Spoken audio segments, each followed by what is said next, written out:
ఈ క్షేత్రం ఎక్కడ? అహోబిలం అని ఈ పేరు. ఈ అహోబిల క్షేత్రానికి టోటల్గా 4 పేర్లు ఉంటాయి.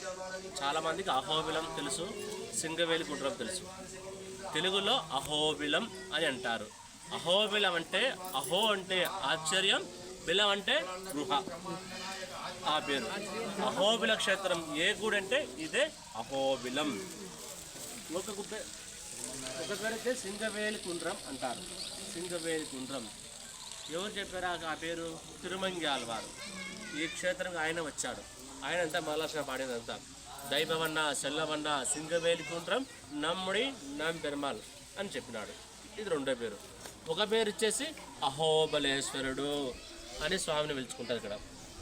ఇక్కడ శివుడు ఉన్నాడు, దానివల్ల అహోబలేశ్వరుడు అని స్వామిని పిలుచుకుంటారు.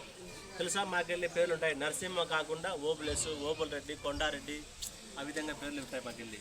అదేవిధంగా ఒక పేరు వచ్చేసి హిరణ్య నగరం అని అంటారు. ఈ క్షేత్రమే టోటల్గా ఈ అహోబిల క్షేత్రం ఒక హిరణ్య నగరం అని ఒక ఐదికం. ఈ క్షేత్రాన్ని అన్నమాచార్యులు చెప్తారు.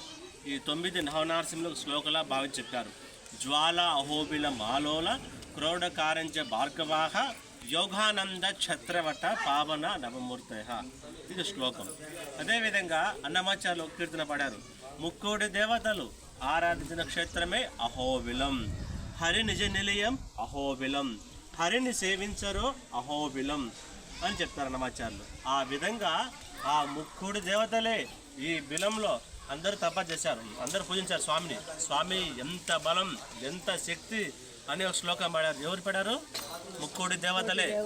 అహో వీర్యం, అహో శౌర్యం, అహో బాహు పరాక్రమం, నారసింహం అరందయం, అహోబలం అహోబిలం అంటే అంతటి బలమైన క్షేత్రం ఈ అహోబిలం అని ఒక ఐదికం.